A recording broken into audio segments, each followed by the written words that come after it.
له افغانستان سره بیا کوم هیواد مرسته وکړه؟ راځئ دا ټول مطالب په همدې ویډیو کې راسره تر پای وګورئ ترڅو تاسو هم له حقیقتونو خبر شئ. د سلام په وړاندې کولو سره که چیرته زموږ یوټیوب چینل ته نوي راغلي نو اول زموږ یوټیوب چینل سبسکرایب کړئ او وړوکی د بیل نشان ووهئ ترڅو زموږ ویډیوګانو ستاسو لاس ته زر تر زره در ورسیږي.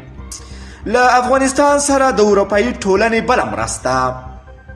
اروپایي ټولنې په افغانستان کې د کرونا پر وړاندې مبارزې ته د دغې ټولنې لخوا 119 میلیونه یورو مرسته اعلان وکړ. دا په داسې حال کې ده چې په افغانستان کې د کرونا پیښو له ډېرېدو سره هم مهال د طالب اورپکو لخوا په ټول هیواد کې جګړه هم روانه ده چې دې چارې د سیمې او نړۍ ښکېل هیوادونه اندېښمن کړي دي. تر دې وړاندې امریکا هم له افغانستان سره د کرونا پر وړاندې مبارزې ته 15 میلیونه ډالر مرسته اعلان کړې وه چې 5 میلیونه یې مستقیم افغان حکومت ته وسپارله او 10 میلیونه یې د نړیوال روغتیایي سازمان له لارې د افغانستان د روغتیایي سیستم د ځواکمنولو لګول شوي دي. نړیوال بانک هم له افغانستان سره د 104 میلیونه ډالرو مرسته اعلان کړی و او ویلي و چې دا مرسته به د روغتیایي چارو پر ځواکمن او د کرونا وایرس پر وړاندې مبارزه کې پر چټکو ګامونو اخیستلو باندې مصرفیږي.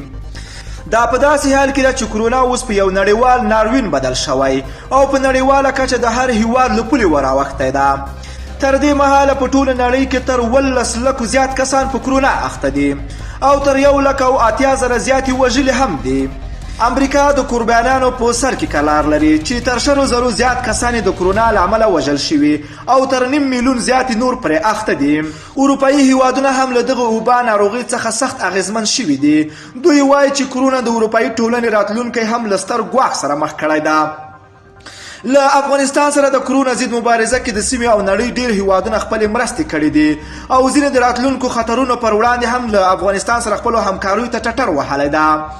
تیره ورځ هندوستان هم افغانستان ته شاوخوا 50,000 ټنه د غنمو صادرولو خبر ورکړ. تر دې وړاندې چین، عربي متحده امارات، ازبکستان او یو شمېر نور هیوادونه هم افغانستان ته خپلې مرستې لیږدولې دي. په تیرو 3 اونیو کې افغانستان ته د روغتیایي، خوراکي او لومړنیو وار تازه‌راکي توکو جوپې راغلي دي.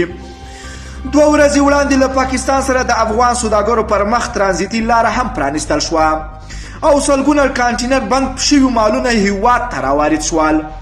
دا په داسې حال کې ده چې د کرونا له امله جوړ شوي ګرځن بندیز او د پولو بندول د هیواد په مارکیټونو کې بیې تر 20% لوړې کړي دي چې دې چارې عام افغانان سخت اندېښمن کړي دي. له افغانستان سره د کرونا پر وړاندې مبارزې ته د اروپایي ټولنې لخوا شاوخوا 119 میلیونه یورو مرسته تر اوسه له بل هر هیواد او سازمان څخه زیاته ده.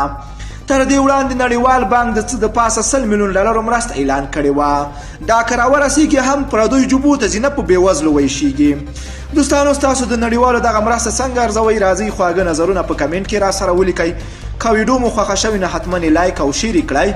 که غواړئ له همداسې تازه او دقیقو معلوماتو خبر شئ د پښتو نیوز چینل حتما در سره سبسکرایب کړئ. نور مو په پاک رب سپارم. الله مو مل شه. ښه وخت درته غواړم.